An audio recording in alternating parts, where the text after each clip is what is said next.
pessoal, eu sou Giana Testa, médica psiquiatra em Brasília e faço parte da rede Esse Mundo Digital, um grupo de profissionais de diversas áreas de formação que estuda e educa a população para evitar os prejuízos relacionados ao uso nocivo de mídias e tecnologias. Nessa aula eu vou conversar com vocês sobre a associação de vários transtornos psiquiátricos com o uso inadequado de telas em crianças e adolescentes. Espero que gostem da nossa videoaula. Você sabia que o uso excessivo de telas por crianças e adolescentes pode ser causa ou consequência dos transtornos mentais? O que os estudos mostram sobre o tempo de tela? Eu sou Giana Testa, médica psiquiatra, e vou conversar com vocês sobre os transtornos psiquiátricos relacionados ao uso inadequado de mídias digitais em crianças e adolescentes. No primeiro módulo, nós vamos conversar sobre os fatores de proteção ao uso nocivo das telas. O controle parental e a educação digital, o tempo de tela, o que os estudos mostram, e as relações familiares, sociais, atividades esportivas, religiosas, e a interferência e a relação delas com o uso saudável das telas. Educação digital. Eu costumo falar que desde que a tecnologia está presente na vida das nossas crianças, os pais e educadores tiveram que se virar nos 30 para aprender a educar essas crianças quanto aos problemas, diversos problemas relacionados aos perigos que elas estão sujeitas na internet. Então eu costumo falar que a educação que a gente dá para um filho ou para um adolescente, a educação digital é tão importante quanto a gente ensinar para um filho que ele pode cair na escada, ou para uma criança que ela pode ser atropelada na rua. Essa educação digital passa por esse treinamento dos riscos que eles estão sujeitos quando estão nas redes navegando. Então, a gente tem que questionar. Internet é bom, é ruim? Depende, né? Depende de onde a criança está usando, para que ela está usando, quanto tempo, quando, quem. A era digital exigiu que os pais e educadores desenvolvessem novas formas de educar e incorporar na rotina a educação digital. Uma coisa importante, né? Os nossos filhos, eles nasceram já com a tecnologia e a gente não, né? Só que mesmo parecendo que eles estão mais familiarizados com a tecnologia, algumas coisas até parece que eles entendem mais do que a gente, é importante que a gente tenha consciência de que os riscos relacionados ao uso das mídias e das tecnologias, a gente entende muito mais sobre isso. Então, isso tem que ser transmitido e ensinado, de novo, né? A educação digital, de acordo com a idade dos nossos filhos. O controle parental faz parte, é a principal ferramenta da educação digital, né? Em cada faixa etária, né? O que a gente tem que fazer de acordo com a idade da nossa criança? Como deve ser feito esse controle? Então, de acordo com os estudos, né, e as recomendações da Sociedade Brasileira de Pediatria, até os 2 anos, as crianças não devem ser expostas a telas, exceto para falar com algum parente, se comunicar, né, e programas que talvez podem ser utilizados, aplicativos, né, para ajudar no desenvolvimento da fala, desenvolvimento social, mas sempre pouquíssimo tempo e com o genitor, né, o responsável ao lado. Até os 2 anos de idade, não é recomendado o uso de telas em crianças. Dos 2 a 5 anos, cerca de 1 hora por dia, também como estratégia de utilizar mecanismos de desenvolvimento terapêutico. Uma criança que pode fazer alguns exercícios, que tem alguma dificuldade na fala, assistir um desenho, né, e um programa educativo. O ideal é que sempre haja supervisão, que a criança esteja ali, sempre com algum adulto ao lado, né, e que os pais já estejam familiarizados com as estratégias de controle parental que cada streaming oferece. YouTube, Google, vários canais direcionados a essa faixa etária oferecem, né, estratégias de controle para que a criança não esteja sujeita aos vários riscos que pode estar acontecendo nas redes. Mas o ideal é que sempre seja supervisionado. Dos 6 aos 10 anos, olha aí, mais uma vez, né? Jamais deixe o computador no quarto do seu filho lá no computador, sozinho, sem muita supervisão. E participar daquilo que ele vê na internet. Conversa com ele, qual o canal que ele está jogando, Minecraft, Roblox, entra lá com ele um dia, participe da vida digital do seu filho.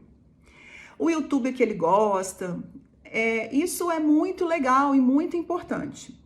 Ele perceber que você se interessa e que você está ali, né, monitorando e participando do que ele gosta. Que é importante? Mais do que o tempo, né, a recomendação de tempo, a tela ela não deve servir para limitar que a criança ou adolescente tenham alguma atividade importante no seu desenvolvimento, né? Então, o tempo que sobrar no dia a dia, tirando a escola, a prática de esporte, o brincar, né? O brincar em 3D, né? O brincar real, né? Com os colegas, né? O tempo de tela deve ser no tempo que sobrar, né? E uma coisa importante, né? Hora de dormir não é hora de ficar na tela, né? Os pais devem, desde cedo, criar o hábito de tirar o celular, o iPad, o computador da criança na hora de deitar, né? Existem hormônios que são liberados enquanto eles estão assistindo a tela, os programas, que é o cortisol, né? E inibe a melatonina, que é o hormônio que induz o sono. A luz dos computadores, das telas, prejudica sim o sono, fora o estímulo que eles estão tendo ali, né? Que às vezes até excita demais a criança na hora que deve ser para tranquilizar, acalmar para dormir. A classificação indicativa deve sempre ser respeitada pelos pais. Às vezes vem uma criança aqui que está com problema de ansiedade, irritabilidade, né? Eu converso com os pais e ela está tendo acesso a programas completamente inadequados para a faixa etária dela. É só a gente começar a adequar, tomar esse cuidado, que isso melhora. É importante a gente entender que, às vezes, a criança estar conectada, estar ali no Roblox, num joguinho que ela gosta, no Minecraft, é uma forma dela interagir com outros amigos também, né? Não deve ser a única forma, né? A gente vai ver lá na frente que a interação, a rede social, ela tem que ser também real, né? E não só virtual, para o bom desenvolvimento da criança. Mas às vezes pode ser saudável um tempo não muito exagerado, né? Ali nesses jogos, nesses streamings que possibilitam uma interação com os amigos da vida real. Nessa idade, já temos que conversar sobre a possibilidade de perfis falsos, pessoas que podem se passar por outras, sendo bandidos, pessoas ruins, que podem fazer mal para elas, pessoas que podem chantagear de alguma forma, né? Falar, se você não fizer isso, se você não mandar uma foto, eu posso fazer alguma coisa ruim com seus pais. Gente, isso existe, né? A gente tem que ficar alerta e, por isso, participar, ler o histórico, né, do que os nossos filhos estão indo, conversar com eles se acontecer algum tipo de abordagem assim, que é para contar para os pais e para os responsáveis, tá? E dos desafios perigosos. A gente vê aí, né, infelizmente, muitas tragédias ainda acontecendo, de vídeos e desafios que são espalhados, né, pelo YouTube, pelas outras redes, que levam a tragédias. Então, conversar sobre isso, para os nossos filhos não se colocarem em risco. Que idade a gente pode dar um celular para o filho? Né? Isso também é muito polêmico. De forma geral, a gente deve dar um celular para uma criança do mesmo jeito que a gente dá um carro quando o filho faz 18 anos. Explicando, primeiro ele tem que ter um treinamento, como dirigir, fazer um cursinho, né? O ideal seria que a gente já tivesse toda essa educação digital antes dos nossos filhos terem acesso ao celular, né? A um celular só dele, a essa autonomia que eles tanto querem. Então, a educação digital, ela deve ser sistemática. O tempo todo a gente está alertando. Já aí nos 10 a 15 anos, né, além também dos desafios digitais, não fornecer os dados pessoais de jeito nenhum. Mesmo que é uma pessoa legal, um amigo meu que eu converso, a gente tem que explicar que tem pessoas que mentem, colocam a foto errada, tem perfil fake, né? Que podem estar querendo informações pessoais, envio de fotos, para usar de forma errada e prejudicar mesmo, né? Cuidado com os nudes, né? As meninas, principalmente, né, na pré-adolescência, antigamente elas olhavam o corpo, quando começava a ter modificação do corpo, esse autoconhecimento, elas olhavam no espelho. Hoje parece que elas olham na câmera do celular e compartilham essas fotos, ingenuamente, né? De repente é um menino que tá ali conversando com ela, da escola, é até um paquerinha que ela acha legal, é um namoradinho, só que a gente tem que sistematicamente explicar que mesmo ela mandando para um namorado, isso pode universalizar. Duas palavras importantes, né? Tudo que é compartilhado na rede pode universalizar e eternizar. Então, até mesmo para um namoradinho, para alguém que elas gostem, a gente tem que orientar que essas fotos íntimas não devem ser compartilhadas, porque elas podem cair na mão de pessoas erradas e a foto dela ser espalhada para muitas pessoas. Infelizmente, a gente tem muitas histórias associadas de tragédias de meninas jovens que ficaram com tanta vergonha das fotos expostas que isso realmente, assim, acabou com a vida delas. Literalmente, né? A gente tem tragédias e crianças que até cometem suicídio, né, por conta disso. Então, a orientação deve ser sistemática, sempre. Vamos conversar sempre, né? Minha filha, você não tá fazendo isso, né? Tudo. Você tá beijando um amiguinho ou um menino na festa. Não deixa eu filmar. Isso vai, de repente, pode ser espalhado, é uma intimidade sua. Tudo isso tem que ser sempre falado, sistematicamente, repetidamente. Assim como os desafios perigosos, não fornecimento de dados, né, pessoais, de onde eu moro, quem é meu pai, quem é minha mãe, o que eu gosto de fazer. Sempre participar e orientar. Sobre o cyberbullying. O bullying é uma forma de violência que gera consequências durante muito tempo na vida adulta. Muitos pacientes atendidos aqui no consultório, né, já na vida adulta, quando a gente vai pesquisar, investigar um pouquinho a história, existe uma vivência de trauma que levou a um adoecimento.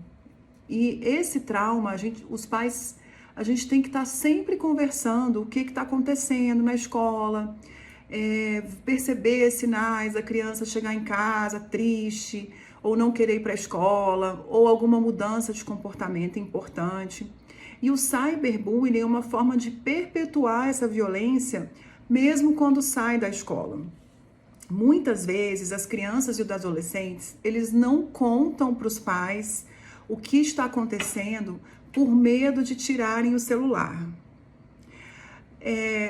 Só que isso deve ser conversado com um profissional, os pais devem pedir assim uma orientação, porque nem sempre tirar o celular é a solução. Talvez limitar o tempo, bloquear algumas redes, né, alguns amigos, né, durante esse momento, tirando algumas situações que realmente durante um tempo é aconselhado o uso completo, a gente tirar a tecnologia, a mídia, o celular. Se a gente tomar essa atitude, às vezes a criança, quando está vivendo uma situação que deveria ser cuidada e olhada pelos pais, ela não pede ajuda por medo de ficar sem o telefone. Então é sempre importante os pais tentarem perceber isso que está acontecendo, levarem para a escola, colocarem para a criança que isso é um período, é uma fase, que aquela criança ou colega que está fazendo isso tem algumas razões dele, por algumas questões dele, aquela raiva, aquela agressão, não deve ser tomado como uma violência, né, numa verdade para aquela criança. O que a pessoa acha dele não quer dizer que seja mesmo, de fato.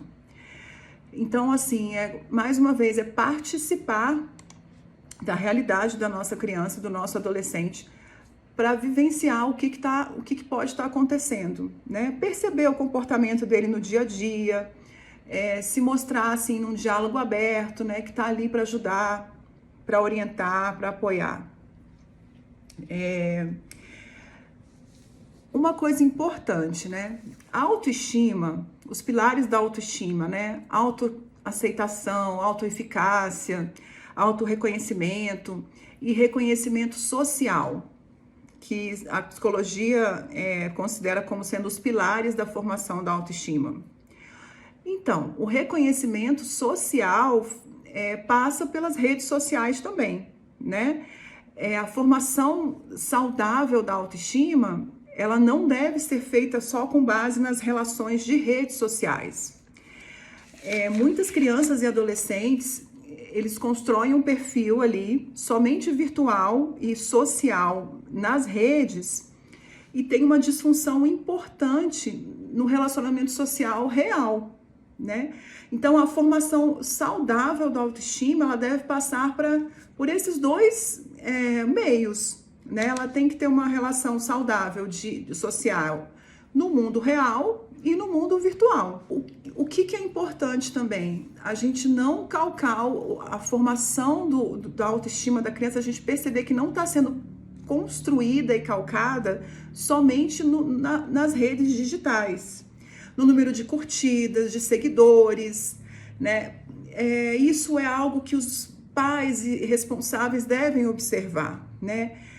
Eu só me preocupo em uma menina, por exemplo, né, que é muito comum, em postar, em ter likes, e eu tenho que ficar bonita ali na rede.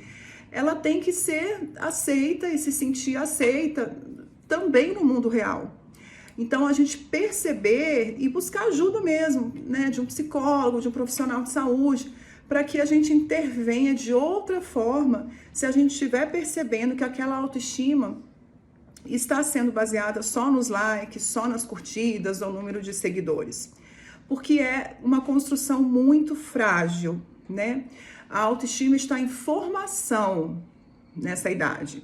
E que a gente considera quase sempre, né, de forma muito comum, uma autoestima frágil, que depende muito pouco, assim, de uma opinião ruim, de uma crítica, principalmente, né, o que a gente chama de haters hoje em dia, né, que são pessoas que falam muita violência, absurdos, comentários, né.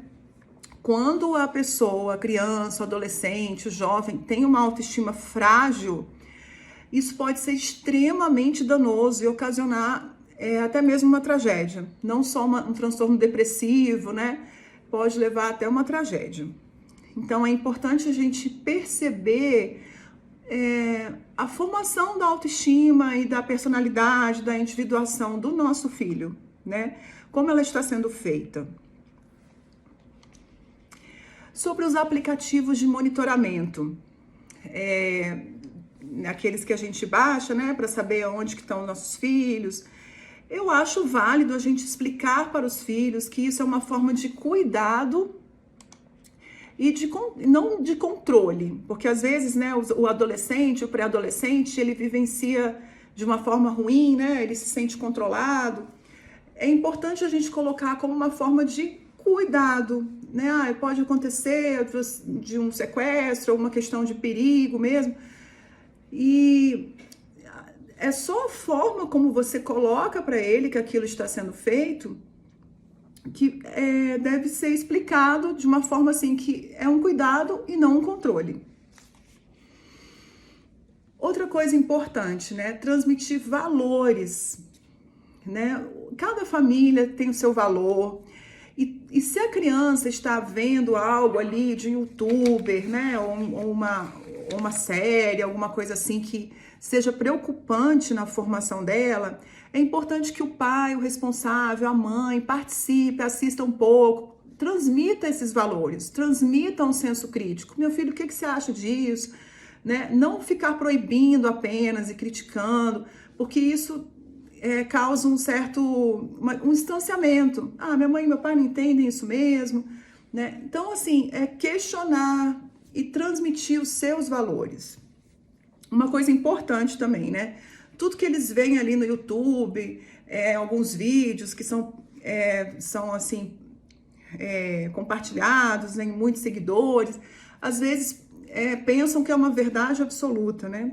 Então, a gente colocar cuidado com essa propaganda falsa, uma propaganda que é uma informação errada mesmo. Então, nem tudo que a gente vê lá, que é de uma pessoa que é influente, que tem muitos seguidores, que ela está falando, é verdade.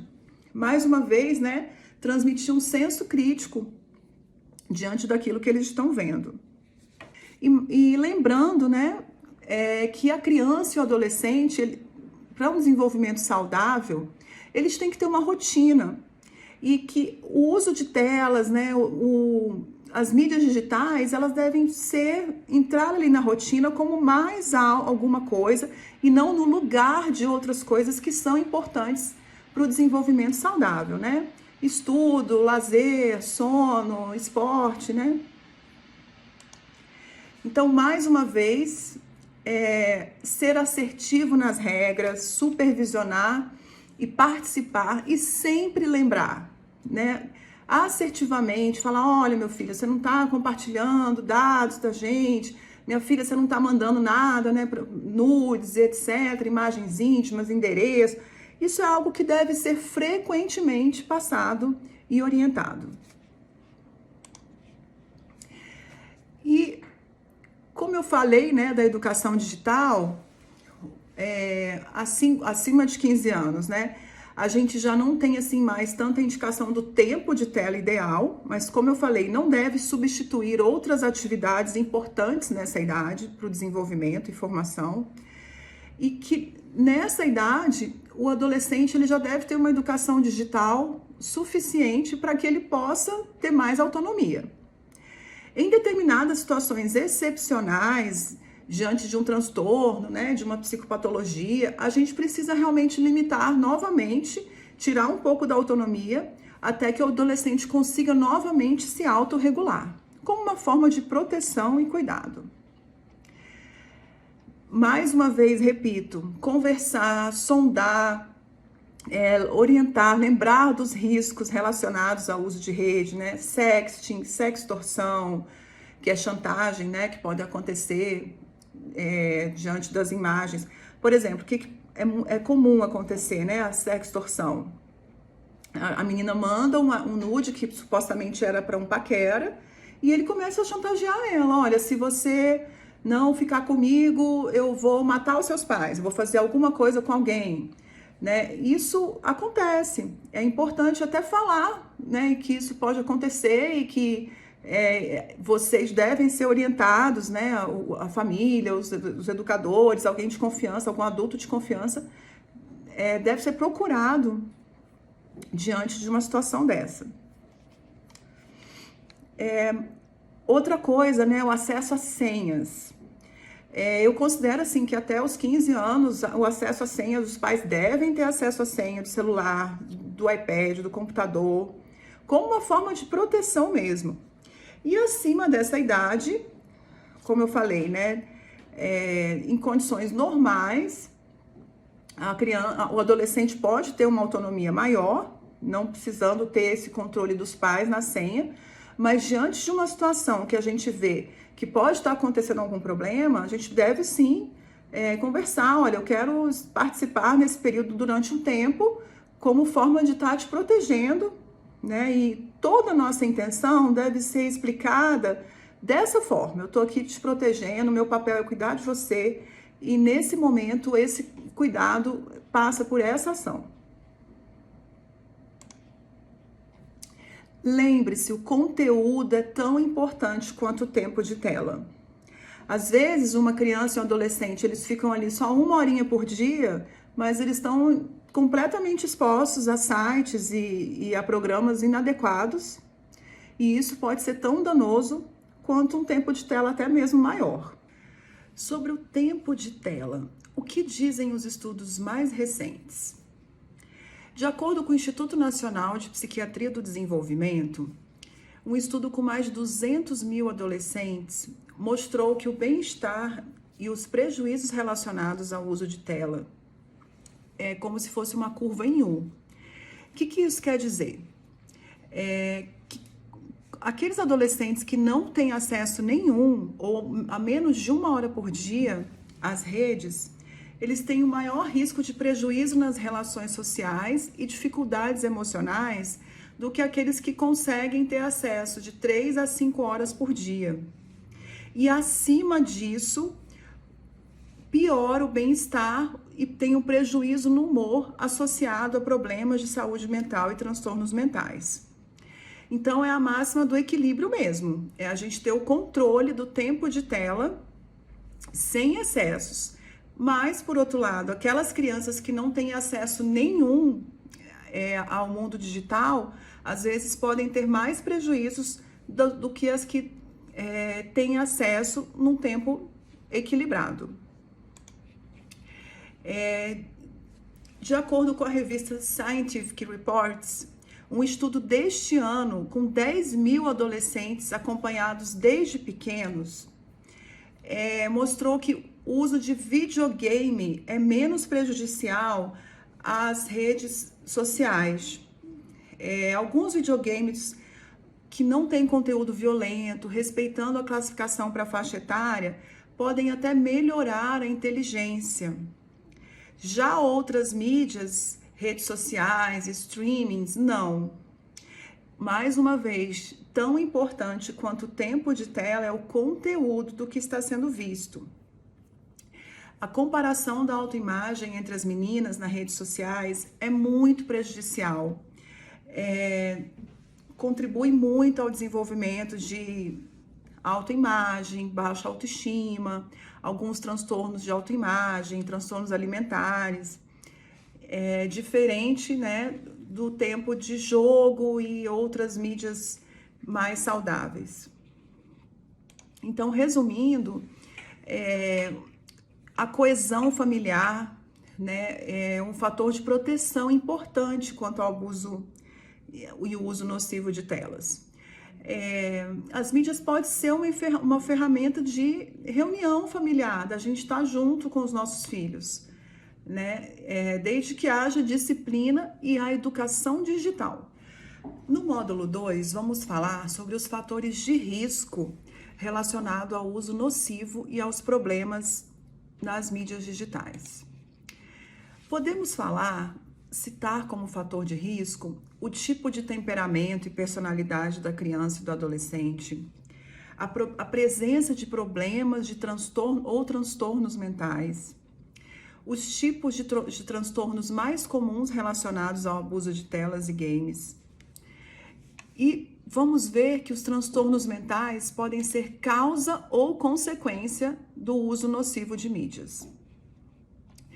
A adolescência por si só como um fator de risco, o tempo excessivo de telas, os problemas familiares e estilos parentais, problemas sociais, escolares, genética, temperamento.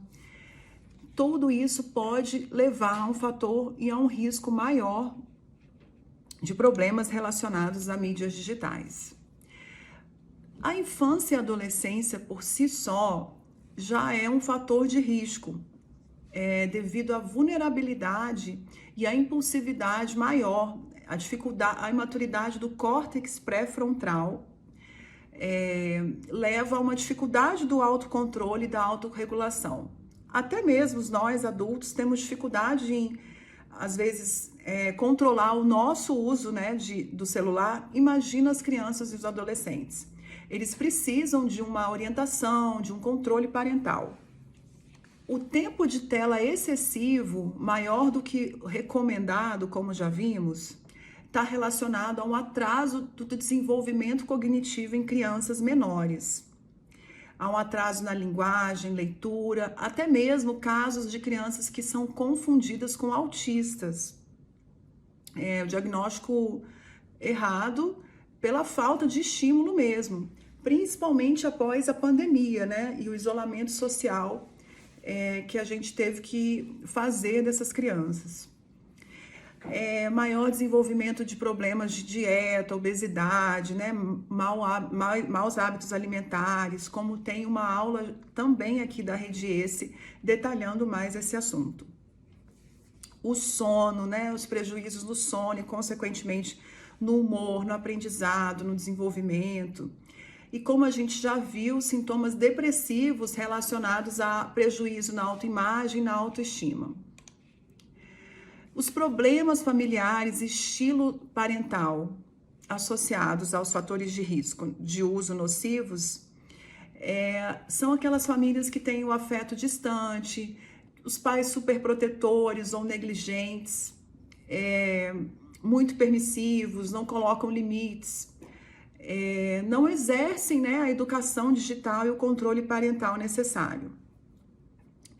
Problemas no desempenho escolar, a criança se vê assim, né, ela começa a desistir ali, eu não consigo acompanhar e usa a internet, né, e as mídias como uma fuga. Os fatores estressores, né, diante de uma perda, de um luto, mudança de escola, mudança de cidade, separação, briga entre os pais, né, vulnerabilidade social e econômica, tudo isso é um fator de risco para o abuso de mídias. Vamos falar um pouquinho sobre o que é saúde mental, conceitos, né, de saúde mental, problema de saúde mental e o que é um transtorno mental. Para você, o que é a saúde mental? Digamos que é a capacidade de conseguir gerenciar nossas emoções e sentimentos. Tudo aquilo que a gente sente, né, relacionado ao que a gente vive. Então, diante de um estímulo, de uma situação desagradável, né, a gente vai ficar triste. Assim como o contrário, se uma coisa boa acontece, a criança e o adolescente vão reagir de forma positiva. Saúde mental é quando a criança e o adolescente consegue gerenciar essa emoção. E tem uma duração, o prejuízo ali, a emoção ruim, tem uma duração curta, relacionado ao acontecimento ruim, uma intensidade leve, e nessa população em geral, a gente deve promover saúde de forma geral, ensinar, né, educação socioemocional, autoconhecimento, autogestão, habilidade de lidar com essas emoções ruins, tudo isso deve ser ensinado tanto pelos pais quanto na escola, essa forma de controlar nossas emoções desagradáveis também. O que seria um problema de saúde mental, que está ali mais ou menos entre a saúde mental e o transtorno mental? Quando essas emoções também têm uma duração limitada e a gente consegue intervir de uma forma também só educativa, né? E a própria família ali dando uma atenção maior, né? Por exemplo, quando a gente faz uma ação direcionada a prevenir o bullying, a autolesão, né? Isso é uma ação educativa já direcionada para problemas que podem gerar problemas de saúde mental. Eu considero que esse momento no pós-pandemia, no ano de 2022, em que as crianças voltaram às aulas presenciais, representam um momento de problema de saúde mental mesmo para eles. Essa questão de muito conteúdo acumulado, a dificuldade de estar novamente se relacionando presencialmente depois de tanto tempo isolado. Principalmente para algumas crianças e alguns temperamentos mais inibidos, tem sido muito difícil. E o que é um transtorno mental? Quando os sintomas de tristeza, raiva, isolamento, desânimo, problemas e alterações na alimentação, no sono, no aprendizado, no relacionamento interpessoal, começa a se tornar crônico, intenso, com prejuízo funcional importante. A gente considera que um transtorno mental, ele precisa de ajuda, né, de intervenção profissional, né, de um profissional adequado para que seja superado. A prevenção deve ser e o tratamento precoce é fundamental. 50% dos adultos que têm sintomas na idade adulta de transtorno mental, principalmente depressão e ansiedade, tinham sintomas antes dos 14 anos. E essa intervenção precoce é muito importante, porque o cérebro, até os 20, 23 anos, está em formação, que a gente chama de período da poda neural. Aquele estímulo que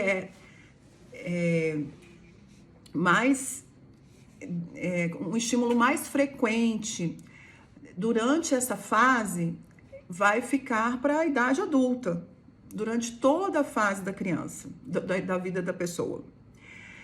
Então, se a criança ou o adolescente durante essa fase vivenciam muita tristeza, transtornos mentais não tratados, a chance dela cronificar e levar isso para o resto da vida é muito grande. Então, intervir de forma precoce, adequadamente, por um profissional capacitado, é fundamental. Quais os principais transtornos relacionados ao uso abusivo de mídias? Aqueles transtornos que têm sintomas relacionados à impulsividade, isolamento e dificuldade nos relacionamentos. Depressão e transtorno bipolar, ansiedade, principalmente ansiedade social, aquelas crianças que são mais inibidas, é mais fácil para elas estarem se relacionando através da tela, né? De trás da tela ali, jogando ou numa rede social e não de forma presencial, né? Transtorno do déficit de atenção e hiperatividade por conta da impulsividade, maior impulsividade, dificuldade no autocontrole. O transtorno do espectro autista, são crianças que têm mais dificuldades na comunicação e no relacionamento pessoal e às vezes se escondem, né, no uso de mídia somente. E também o temperamento em geral, retraído, inibido, né? É importante que os pais percebam essa dificuldade e trabalhem. São dificuldades que podem ser tratadas e trabalhadas. No módulo 3, finalizando o nosso bate-papo, a gente vai conversar sobre quando devemos nos preocupar e intervir no uso nocivo das mídias digitais. Como avaliar os prejuízos associados. Vamos ter uma ideia de instrumentos validados para objetivar um possível transtorno já associado ao uso de telas e como identificar a presença de um transtorno e como fazer para intervir. O que é importante a gente refletir, né? Fazendo umas perguntinhas, né? O uso de telas interfere na atividade da família? Atividades de lazer, passeios, religiosas ou refeições, né? Sempre é bom ter bom senso e a gente não deixar a criança ou adolescente completamente envolto no uso de mídias nessas situações. O tempo de tela está sob controle na sua casa? Interfere no tempo de sono, alimentação, estudo, prejudica as atividades esportivas, escolares, prejudica o desempenho escolar. Isso é muito desafiador hoje em dia para quem tem filho.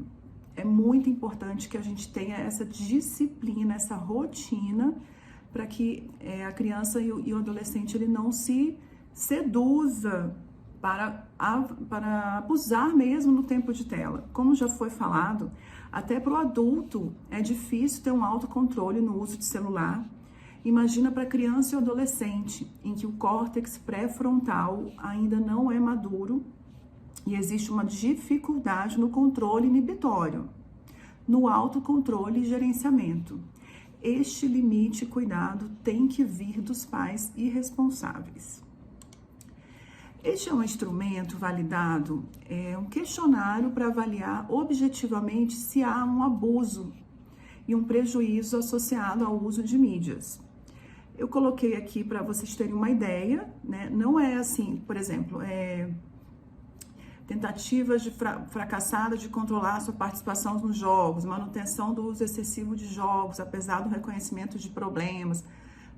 Não é pontuando só um, acima de 3 ou 4 é que é considerado já um transtorno mental. Porém, é importante a gente ter uma ideia aqui dos parâmetros objetivos que a gente precisa avaliar e ver se isso já está acontecendo com o nosso filho. Como eu falei, às vezes não chega a caracterizar um transtorno, mas já é um prejuízo de saúde mental, que já está levando que pode levar a um possível transtorno mental mais grave. No DSM, no CID-11, Classificação Internacional de Doenças, foi incluído o Gaming Disorders, que é um transtorno por uso excessivo, né, um vício em jogos. Também existem uns critérios de classificação. O CID-11 ele é elaborado por pesquisadores do mundo inteiro e é um padrão mundial.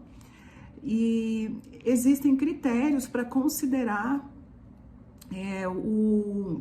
a dependência de jogo, né? A gente estima que hoje 5% das crianças e adolescentes, e até mais, já é considerado como dependente de jogos.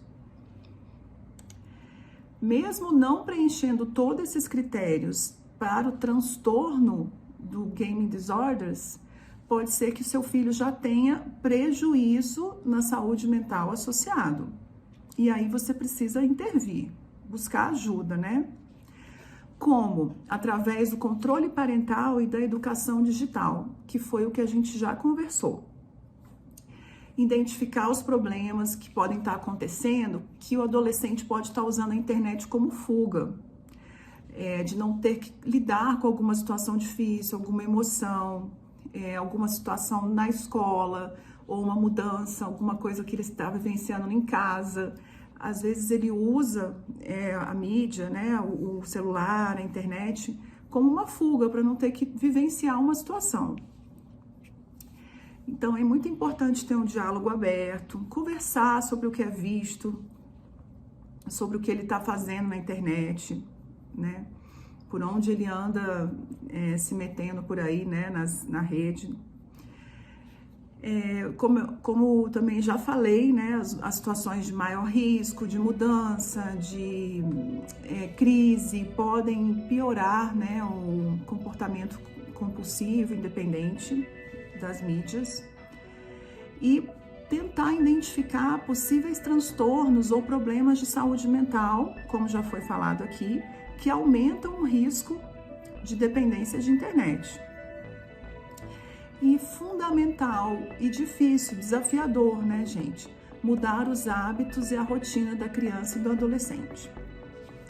Enfim, espero que a gente tenha conversado e clareado aí mais ainda a necessidade do cuidado, vigilância constante da educação digital das nossas crianças e adolescentes.